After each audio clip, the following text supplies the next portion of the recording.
بسم الله الرحمن الرحيم. الحمد لله رب العالمين والعاقبة للمتقين والصلاة والسلام على رسوله الأمين وعلى آله وصحبه أجمعين وبعد. فقد قال الله تعالى في كلامه المجيد وفرقانه الحميد: أعوذ بالله من الشيطان الرجيم. بسم الله الرحمن الرحيم. ومن الناس من يعجبك قوله في الحياة الدنيا ويشهد الله على ما في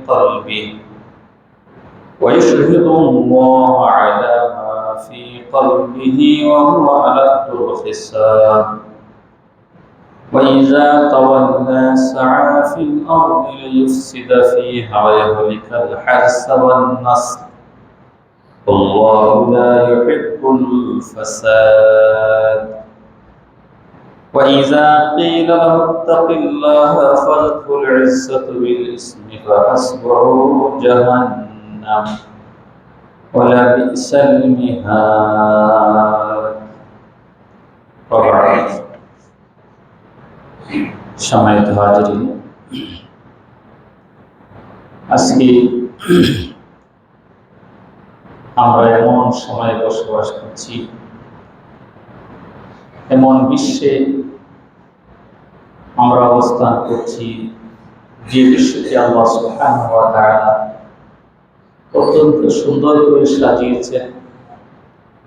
প্রাকৃতিক সৌন্দর্য, পাহাড় পর্বত নদী নালা, এই আকাশ মণ্ডলী, যত প্রাকৃতিক দৃশ্য অদৃশ্য আরো যা কিছু আছে, সবকিছু মিলিয়ে আমাদের পরিবেশ। এই পরিবেশকে সংরক্ষণ করা, যারা এই পরিবেশকে কাজে লাগায়, ব্যবহার করে, তাদের অন্যতম দায়িত্ব। আল্লাহ তাআলা দিয়েছেন এই পরিবেশকে সংরক্ষণ করার এবং ব্যবহারের দায়িত্ব যারা মানুষ, বিবেকবান জাতি, তাদেরকে সেটা করতে হয়। আজকে এমন একদিন যেদিন সারা বিশ্বব্যাপী একটি দিবসও পালিত হয়, সেটা হচ্ছে 5ই জুন, যে বিশ্ব পরিবেশ দিবস। 1972 সাল থেকে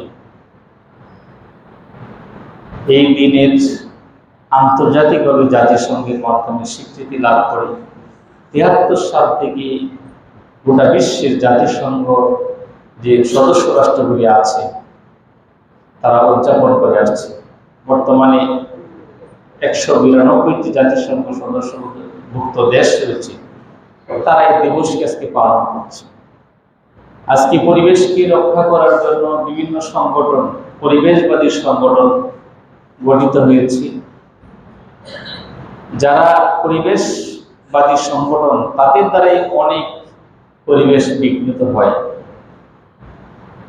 আমাদের যে ধর্ম ইসলাম, এই ধর্ম নিয়ে যাকে আল্লাহ তাআলা যুগে যুগে অনেক নবী এবং রাসূলদেরকে পাঠিয়েছেন, তারই সূত্র ধরে সর্বশেষ এবং সর্বশ্রেষ্ঠ নবী এবং রাসূল হিসাবে মুহাম্মদ রাসূলুল্লাহ সাল্লাল্লাহু আলাইহি ওয়াসাল্লামকে প্রেরণ করেছেন। তিনি যে সমস্ত ফর্মুলা, যে সমস্ত নিয়ম নীতি সারা বিশ্ববাসীর জন্য রেখে গেছেন, এইগুলি যদি কেউ ফলো করে, অনুসরণ করে, তাহলে পরিবেশে তো বিঘ্নিত হতো না। কোরআনুল কারীম এবং রাসূলের সুন্নাতে যে সমস্ত সুন্দর সুন্দর কথা রয়েছে পরিবেশ সংরক্ষণের বিষয়ে, যে দিক নির্দেশনাগুলো রয়েছে, সেগুলি মানুষ অনুসরণ করছে না বিধায় আজকে গোটা বিশ্বের পরিবেশ বিঘ্নিত হচ্ছে। আজকে গোটা বিশ্বের মানুষ বিভিন্ন সমস্যায় জর্জরিত হচ্ছে, অসুস্থ হয়ে যাচ্ছে। বিভিন্ন ভাবে তারা হয়রানির শিকার হচ্ছে। আমাদের চারপাশে যে ভূ প্রকৃতি রয়েছে, যে আবহাওয়া, এই যে গাছপালা, এই যে পশু পাখি, নদ নদী, পাহাড় পর্বত, আরো যারা অদৃশ্য আছে, সবকিছু নিয়ে কিন্তু আমাদের পরিবেশ। এই পরিবেশকে আল্লাহ তাআলা সুন্দরভাবে সাজিয়েছেন। এগুলি এমনিতেই সৃষ্টি হয়নি। আল্লাহ তাআলা কুরআনুল কারীমের এক জায়গায় বলেছেন, আফালা ইয়ানজুরুনা ইলাল ইবিলি কাইফা খুলিকাত।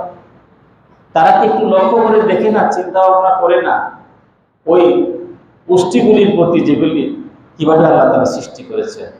মরুভূমিতে মরুভূমির জাহাজ বলায় উট, বিশেষভাবে এটাকে আল্লাহ তাআলা এনেছেন যে পরিবেশে কোরআন নাজিল হয়েছিল, তারা বাহন হিসেবে এটাকে ব্যবহার করে। আকাশকে আল্লাহ তাআলা কিভাবে সুন্দরভাবে সুসজ্জিত করেছেন, সুউচ্চে স্থাপন করেছেন। ওয়াইলাল জিবালি কাইফা নুসিবাত, এই পর্বতগুলি যে রয়েছে, এগুলির দিকে তারা একটু লক্ষ্য করে না, কিভাবে এই পর্বতগুলি, পাহাড়গুলি শক্তভাবে দাঁড়িয়ে আছে, কিভাবে আল্লাহ তাআলা এগুলিকে স্থাপন করেছেন। এরপরে আল্লাহ বলছেন ওয়াইলাল আরদি কাইফা সুতিহাত, এই জমিনের দিকে তারা লক্ষ্য করে না, জমিনকে আল্লাহ তাআলা কিরকম সমতল করেছেন, বিছানা স্বরূপ বানিয়ে দিয়েছেন। এগুলি আল্লাহ তাআলার নিদর্শন। এগুলি নিয়ে কিন্তু পরিবেশ, এই আমাদের আশপাশে যা কিছু আছে, আজকে চরমভাবে সেই পরিবেশ মানুষের দ্বারা নষ্ট করা হচ্ছে, বিঘ্নিত হচ্ছে, সমাজ প্রতিরোধ হচ্ছে। আল্লাহ তাআলা ওই সমস্ত লোকদের ব্যাপারে বলেছেন, ওয়ামিনান নাসি মান ইউজিবুকা কওলুহু ফিল হায়াতিদ দুনিয়া। মানুষের মাঝে এমন কিছু মানুষ আছে যে মানুষগুলির কথা আপনাকে অবাক করে, আশ্চর্য বোধ করায় দুনিয়ার জীবন সম্পর্কে। ওয়াইশহুদুল্লাহ আলা মা ফি তানবিহি, এবং তাদের অন্তরে কি আছে এই ব্যাপারে তারা নিজেদেরকে সাক্ষ্য রাখে। আল্লাহকে তারা সাক্ষ্য রাখে নিজেদের অন্তরে। ওহু আলাতুল খিসাম, আর সেই মানুষগুলি আসলে অত্যন্ত ঝগড়াটে মানুষ।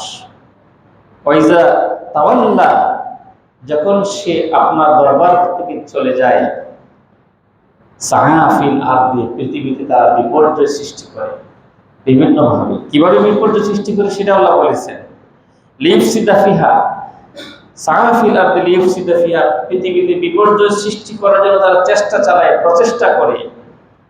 ওয়াইহুলিকাল হাসা, তারা ফসল নষ্ট করে দেয়। ওয়ান্নাসল, বিভিন্ন প্রাণীকে তারা ধ্বংস করে। আল্লাহু লা ইউহিব্বুল ফাসাদ, আর আল্লাহ তাআলা এই সমস্ত ফাসাদ সৃষ্টিকারী মানুষদেরকে আল্লাহ তাআলা পছন্দ করেন না।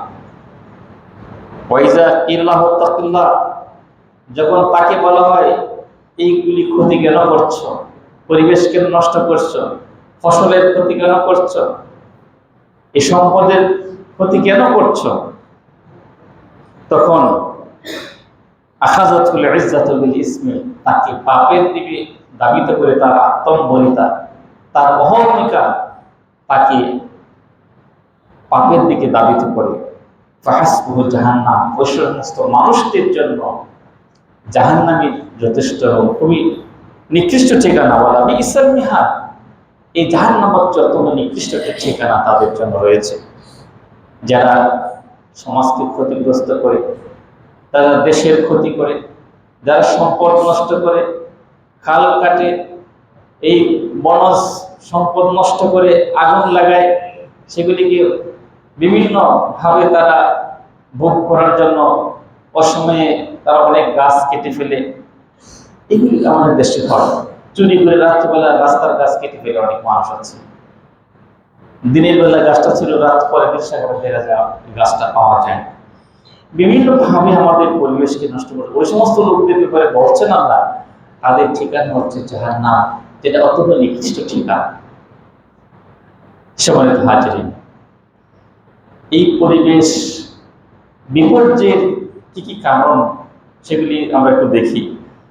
অনিয়ন্ত্রিত শিল্পায়ন আমাদের দেশে হচ্ছে, যেখানে সেখানে শিল্প কারখানা, যেখানে পরিবেশ নাই, এখানে নদী নাই, এখানে ছোট ছোট খাল বিল আছে, ছোট নদী আছে, যেগুলি বজ্র বিভিন্ন বিষাক্ত বিভিন্ন পদার্থ দিয়ে নদীর পানি নষ্ট করে, পরিবেশকে নষ্ট করে। কার্বনের উৎপাদন হয়, বেশি ধোয়া, ইট পাটা, এগুলির কারণে কার্বন ডাইঅক্সাইড গ্যাস, যেটা ওজোন স্তরকে ক্ষতিগ্রস্ত করে, পৃথিবীর ভারসাম্য রক্ষা করছে। একটা স্তর আছে, ওজোন স্তর বলা হয় এটাকে। এই পৃথিবীর ক্ষতিকারক রশ্মি যাতে পৃথিবীতে আসতে না পারে, সূর্যের থেকে মানুষকে সেফ করার জন্য, হেফাজত করার জন্য একটা স্তর আল্লাহ তাআলা সৃষ্টি করেছেন, বলে ওজোন স্তর। এই যে গাছ কাটলে, পরিবেশ নষ্ট করলে, এই ধোঁয়া, কলকারখানা, এইগুলি ধোঁয়া উপরের দিকে যে সেই স্তরটাকে নষ্ট করছে, এই যে খরা, উত্তাপ থেকে আসছে, এগুলি মানুষের অর্জিত। এরপরে বিষাক্ত বর্জ্য যেখানে সেখানে ফেলা, তারপরে পাহাড়, বন জঙ্গল, পাহাড় কাটা, বন জঙ্গল, গাছ কাটা, নষ্ট করা, ধ্বংস করা, তারপরে অপরিকল্পিতভাবে বিভিন্ন নগরায়ন হচ্ছে, বাসাবাড়ি যেখানে সেখানে হয়ে যাচ্ছে। একসময় দেখা যাচ্ছে খাল ছিল, দেখা যাচ্ছে সেখানে বিশাল বড় বিল্ডিং, 10 তলা 20 তলা বিল্ডিং নির্মাণ করছে বিভিন্ন শহরে যাওয়ার জন্য, শহরের জীবনযাপনে নিজেকে মানে খাপ খাওয়ানোর জন্য, নিজের শহরের সুযোগ সুবিধা নেওয়ার জন্য এগুলো মানুষ করে, পরিবেশের দিকে মানুষ লক্ষ্য করে না।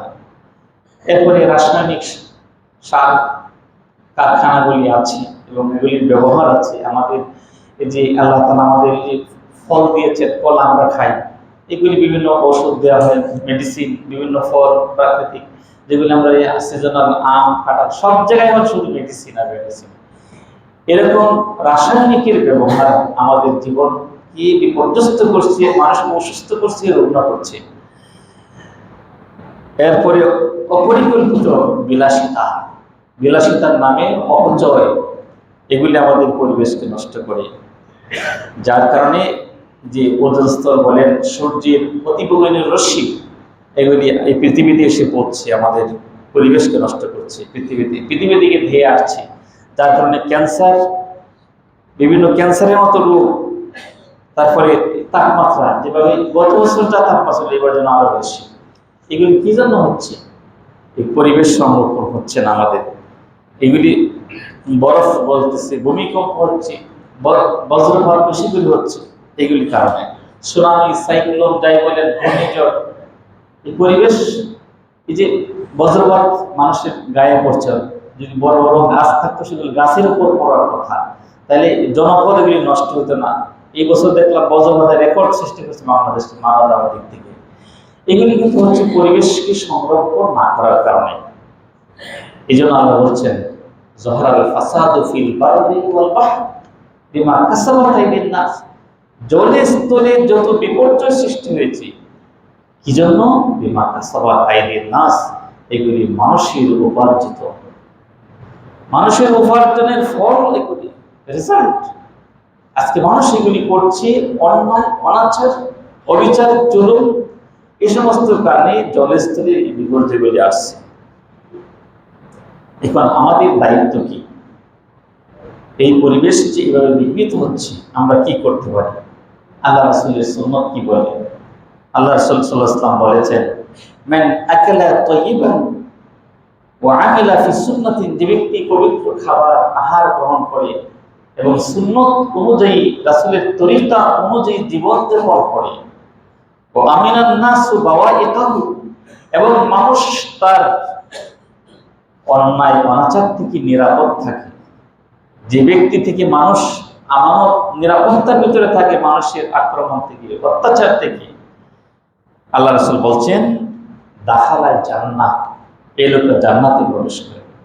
তাহলে মানুষকে যদি নিরাপত্তা দেওয়া যায়, আপনার খাবারটা যদি হালাল হয়, যেরকমই খান না কেন, আপনি যদি রাসূলের সুন্নাহ অনুযায়ী চলেন, মানুষকে নিরাপদ রাখেন। 3 নম্বরে এটা বলা হয়েছে হাদিসে, মানুষকে নিরাপদ রাখতে হবে। যত সুন্নতে আমল করি, মানুষ আমার দ্বারা অত্যাচারিত হয়, মানুষের হক আমি নষ্ট করি, আল্লাহ তাআলা সবকিছু মাফ করতে পারেন, কিন্তু শিরকি গুনাহ বা এই মানুষের হক, এইগুলো তাআলা মাফ করবেন। যতক্ষণ না মানুষের কাছে মাপ চাওয়া হবে, মানুষের সেই হককে ফিরিয়ে আনা হবে, ততক্ষণ পর্যন্ত সে ব্যক্তি যত আমলই করুক সেটা দ্বারা সে নাজাত পেতে পারে না।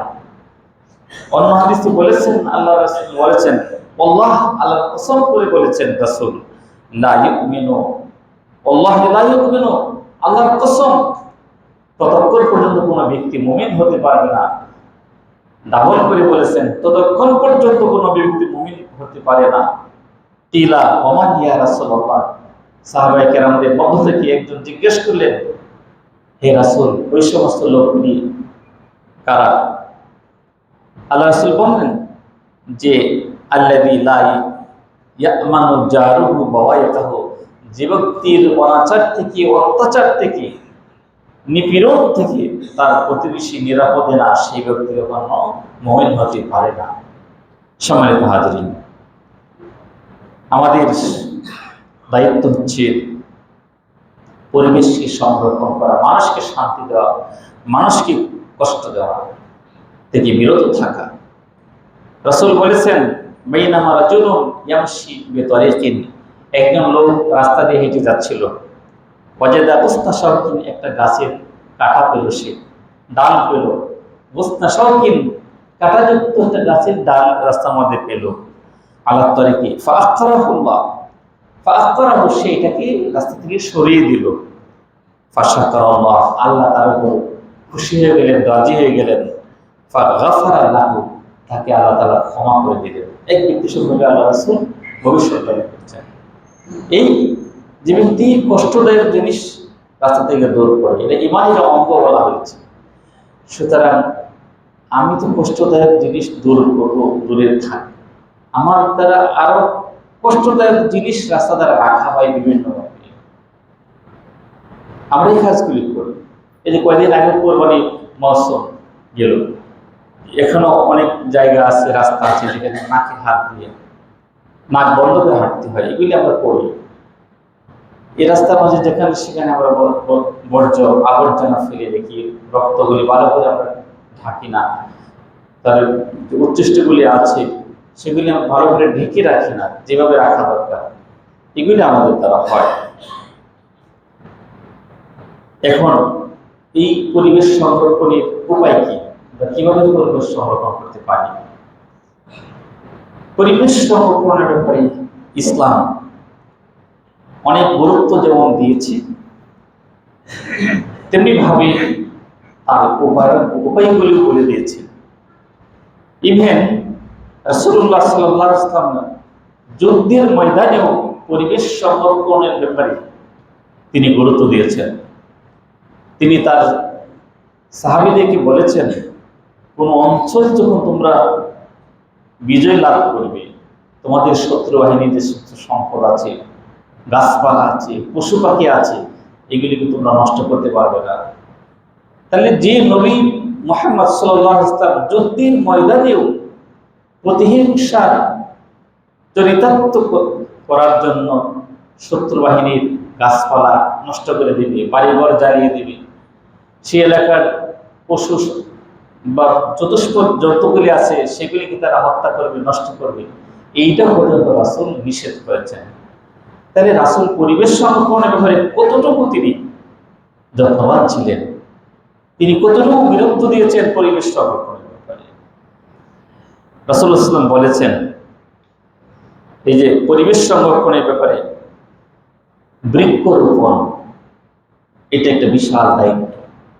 এই ব্যাপারে রাসূল বলেছেন যে ইন কামাতিল কিয়ামা, যদি কিয়ামত সংঘটিত হওয়ার মুহূর্ত চলে আসে, ওয়া ফি ইয়াদি আহাদিকুম ফাসিলাতুন, এবং তোমাদের কারো হাতে একটা খেজুরের বৃক্ষের চারাও থাকে, একটা চারা তোমার হাতে আছে, ফাইন ইসতাতা আন তাকুমা হাত্তা ইয়াগরিসহা ফালইয়াগরিসহা, যদি সময় পাই, কিয়ামত সংঘটিত হচ্ছে, তারপরে যদি আলামত শুরু হয়ে গেছে কিয়ামতের, সংঘটিত হবে এখন, যদি সুযোগ থাকে চূড়ান্ত কিয়ামত সংঘটিত হওয়ার আগ পর্যন্ত হাতের চারাটা সে রোপণ করতে পারবে, এই সুযোগটুকু সে পাবে, ফালইয়াগরিসহা, সে যেন এই হাতের চারা রোপণ করে। তাহলে রাসূল কত গুরুত্ব দিয়েছেন এটা বৃক্ষ রোপণ করা। আমরা গাছ কাটি কিন্তু গাছ লাগাই না, গাছ ধ্বংস করছি, গাছ কাজে লাগাচ্ছি কিন্তু আরেকজনেরটা আমরা ব্যবহার করছি, কিন্তু নিজে উৎসাহিত হবে। এগুলি আমাদের গুরুত্ব দেওয়া দরকার। আল্লাহ রাসূলের হাদিসগুলি আমাদের মানা দরকার। আরেকটি হাদিসে আসছে, রাসূল বলেছেন মামি মুসলিমিন ইয়াগরিসু গারসান, কোন মুসলমান যদি একটি গাছের চারা রোপণ করে, আও ইয়াজরাউ যারআন, অথবা কোনো ফসল বপন করে রোপণ করে, ফায়াকুলু মিনহু তায়রুন, সেই ফসল থেকে কোনো পাখি খেলো, আমরা ঘরে আনতে পারি না, পাখিরা খাচ্ছে ফসল, আর ইনসান, তারা তো কোনো চাষ করে না, অথবা কোনো মানুষ খেলো, আর বাহিমাতুন, অথবা কোনো চতুষ্প জন্তু খেলো, ইল্লা কানা লাহু বিহি সাদাকা, এটা তার জন্য একটা সদকা হয়ে যায়। নিজে খেতে পারলো না, একটা গাছ লাগাইলো, একটা ফসল লাগাইলো, 3টা ফল হয়েছে বা অল্প ফসল হয়েছে, নিজে ঘরে আনতে পারলো না, কিন্তু এটা কোনো পাখি খেয়েছে বা কোনো অন্য কোনো মানুষ খেয়ে ফেলছে, অথবা চতুষ্পদ কোনো জন্তু খেয়েছে, এটা তার জন্য একটা সদকা হয়ে যাবে। এইভাবে রাসূল সাল্লাল্লাহু আলাইহি ওয়াসাল্লাম বৃক্ষরোপণ, ফল ফসলের গাছ, কাঠের গাছ রোপণ করার ব্যাপারে তিনি উৎসাহ দিয়েছেন। নাম্বার 2 হচ্ছে পরিবেশ সংরক্ষণের বিষয়ে আমাদেরকে পানির সাশ্রয়ী ব্যবহার করতে হবে। পানি ছাড়া কিন্তু কিছুই চলে। এই জমিন যখন শুষ্ক হয়ে যায় তখন সেই জমিনে ফসল উৎপাদিত হয় না, যতক্ষণ না আল্লাহর রহমত বৃষ্টি বর্ষিত না হয়। এই যে এখন অনেক টিউবওয়েলে পানি নেই, অনেক মেশিনে পানি নেই, অনেক বাসায় এখন পানি নেই, এগুলি হচ্ছে কি জন্য? পানির যে নিচের স্তরটা আছে সে নিচে নেমে গেছে, এটা বৃষ্টির অভাব, বৃষ্টি কম হচ্ছে, যার কারণে এগুলি হয়।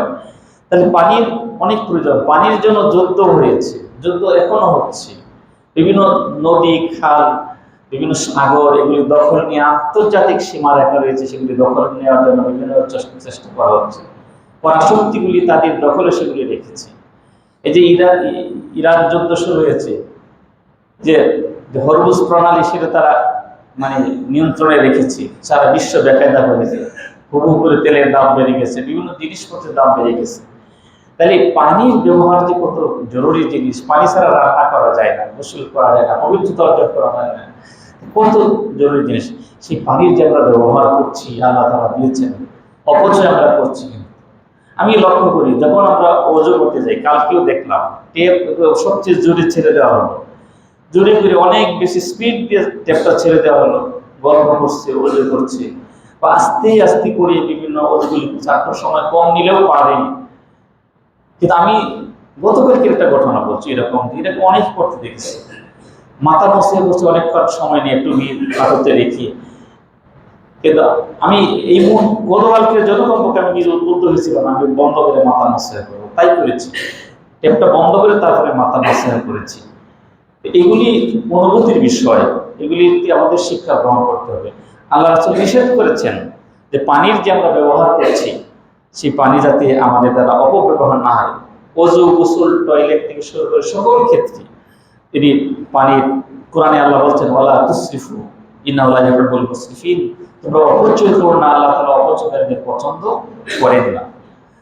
রাসূলুল্লাহ সাল্লাল্লাহু আলাইহি ওয়াসাল্লাম একবার সাদের একজন প্রসিদ্ধ সাহাবী, তার কাছে তিনি ভ্রমণ করছিলেন, তার পাশ দিয়ে যাচ্ছিলেন, সাদ ওযু করছিলেন, পানির একটু অপচয় হচ্ছিল। তখন রাসূল বললেন মা হাযা সারাফ, এটা আমার কোন ধরনের অপচয়? এই ওযুর প্রতি তো অপচয় করছো তুমি। ফাকালা আফিল ওযুই সারাফুন, সাদ বললেন ইয়া রাসূলুল্লাহ, ওযুর ভিতরেও কি আবার এখানে অপচয় হয়? এটা আবার কি রকম? সাদ উল্টা প্রশ্ন করলেন। রাসূল বললেন না, ওযুর ভিতরে অপচয় হয়, পানি বেশি ব্যবহার হচ্ছে। ওয়া ইন কুনতা আলা নাহরিন জারিন, বলছে যে তুমি যদি নদীতে ওযু করো, সেখানে অপচয় করা যাবে না। কত কঠিন নির্দেশনা রয়েছে। এটা আবার অপচয় কেমন?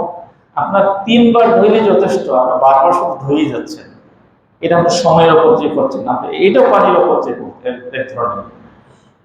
অনেক মানুষের সন্দেহ হয়, শুধু বারবার শুধু ধুইতেই থাকে। এক হাত যে কয়বার ধোয় তার কোনো হোশ নাই। 3 বারের বেশি করার কোনো যৌক্তিকতা নাই, এবং অপচয়ের ভিতরে যাবে, গুনাহের কারণ হবে। যে 3 বারের বেশি ধৌত করার কোনো প্রয়োজন নাই। তাহলে সাদকে রাসূল বললেন, ওদের ভিতরে অপচয় হয়, যদি তুমি নদীর মাঝে অপচয় করো, নদীর পানি তো আর শেষ হয়ে যাবে না ওদের করলে, তারপরে বারবার শুধু ধুয়ে যাচ্ছে, এটা নিষেধ, এটা করা যাবে না। সন্দেহ করবো মানুষগুলি এগুলি করে বেশি। এরপরে 3 নম্বর হচ্ছে পরিবেশ সংরক্ষণের জন্য পৃথিবীতে অনর্থ ও দূষণ সৃষ্টি না করা, যেটা একটু আগে বললাম, ওয়ালা তুফসিদু ফিল আরদি বা'দা ইসলাহিহা, যে সংশোধনিত হয়ে যাওয়ার পরে পৃথিবীতে তোমরা বিপর্যয় সৃষ্টি করো না। একটা ভালো একটা সমাজ চলছে, এই সমাজটাকে নষ্ট করার জন্য 2-1 দুষ্কৃতিকারী থাকে, এরকম বিপর্যয়কারী সৃষ্টিকারীদের ভিতরে তোমরা অন্তর্ভুক্ত হইও না, আল্লাহ তাআলা নিষেধ করেছেন। এরপরে হচ্ছে পরিচ্ছন্নতা বজায় রাখা, যেখানে সেখানে একটু আগে বললাম তো যে ময়লা আবর্জনা এগুলি না ফেলা। আপনি যেখানে সেখানে ময়লা আবর্জনা ফেললেন, একটা মুরগি মারা গেল, রাস্তার উপরে নিয়ে ফেলে রাখলেন, তাহলে এই যে কষ্টটা মানুষকে আপনি দিচ্ছেন, পরিবেশটা নষ্ট হইলো, মানুষ রাস্তা দিয়ে চলতে পারছে না, কত বিপর্যয়। তাহলে এই পবিত্রতা ইমানের অঙ্গ, আল্লাহ তাআলা বলেছেন যে এই যে আত্মহুর শাস্ত্রুল ইমান, এমনিতেই বলা হয় নাই, পরিচ্ছন্নতা পবিত্রতা এগুলি হচ্ছে ইমানের একটি অংশ বিশেষ। এই জন্য এগুলি আমরা বজায় রাখবো। পরিপূর্ণতা, প্রাণীদের প্রতি সদয় আচরণ করা। একটা প্রাণী হয়তো গলায় ফাঁস লেগে গেছে, মারা যাচ্ছে, তাকে রক্ষা করতে হবে, যে কারো হোক না কেন, এর ভিতরে একটা প্রাণ আছে। বা একটা প্রাণী হয়তো পিপাসা পেয়েছে, এই একটা মহিলা, সে নিজের ওড়না দিয়ে কুয়া থেকে কূপ থেকে পানি উঠাই দিয়েছিল, সে পাপী মহিলা ছিল, আল্লাহ তাকে জান্নাতের ব্যবস্থা করে দিলেন।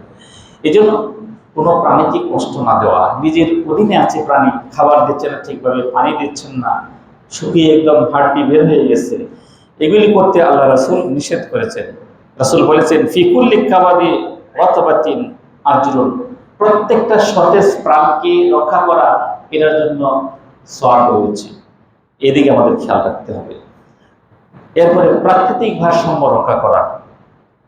আল্লাহ তাআলা এই পৃথিবীতে সাজিয়েছেন,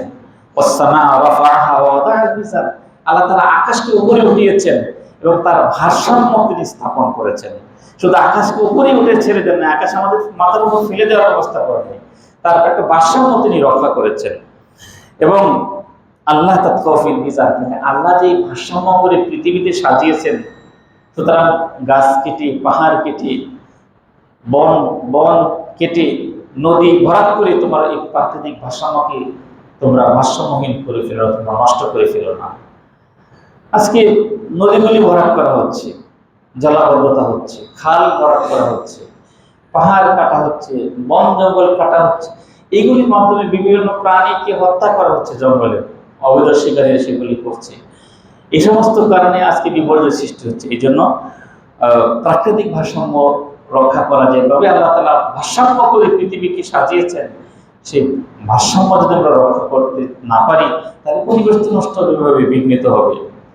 সর্বশেষ আমাদের প্রত্যেকে পরিবেশ বান্ধব জীবনযাপনে অভ্যস্ত হতে হবে। যে উপরি কথাগুলি বললাম, যে যেমন মনে করি যে প্লাস্টিক, যে যত্রতত্র প্লাস্টিকের ব্যবহার এগুলি না করা, নদী খাল এগুলি খনন না করা, তারপরে পরিবেশকে দূষণ করা হয় এমন কাজ না করা, গাছ শুধু কাটবই লাগাবো না এমন যাতে হয়, গাছ কাটার সাথে লাগিয়ে দেব। এরপরে বর্জ্য যেখানে সেখানে আমরা ফেলবো না, বিদ্যুতের সাশ্রয় আমরা করবো, পানির সাশ্রয় করবো। এই পরিবার বান্ধব জীবনযাপন যদি করতে পারি, তাহলে আমাদের পরিবেশ সংরক্ষিত হবে। শুধু আন্তর্জাতিকভাবে একটা দিন উদযাপন করে 5ই জুন আজকের দিনটা, এই একদিন একটা মিছিল করে, একটা সেমিনার করে পরিবেশ রক্ষা হবে না। আমাদেরকে বাস্তব জীবনে আমল করতে হবে, রাসূলের সুন্নাহ অনুসরণ করতে হবে, কোরআন কারীমের নির্দেশনা আমাদের মানতে হবে। সর্বোপরি আমাদের জীবনের সকল ক্ষেত্রে ইসলাম যেহেতু কত ব্যাপক বিষয় আপনারা শুনলেন, যে আমরা তো মনে করি শুধু নামাজ, রোজা, হজ, যাকাত ইসলাম হয়ে গেল, কিন্তু দেখেন পরিবেশের ক্ষেত্রে ইসলামের ভূমিকা, আমি যে কথাগুলি বললাম প্রত্যেকটি কিন্তু কোরআন এবং হাদিসের দলিল সহকারে বলার চেষ্টা করেছি। কত সুন্দর নির্দেশনা ইসলামে রয়েছে। আল্লাহ তাআলা আমাদেরকে এই আলোচনার উপর আমল করার তৌফিক দান করুন। সাল্লাল্লাহু তাআলা আলা খাইরি খালকিহি মুহাম্মাদি ওয়া আলা আলিহি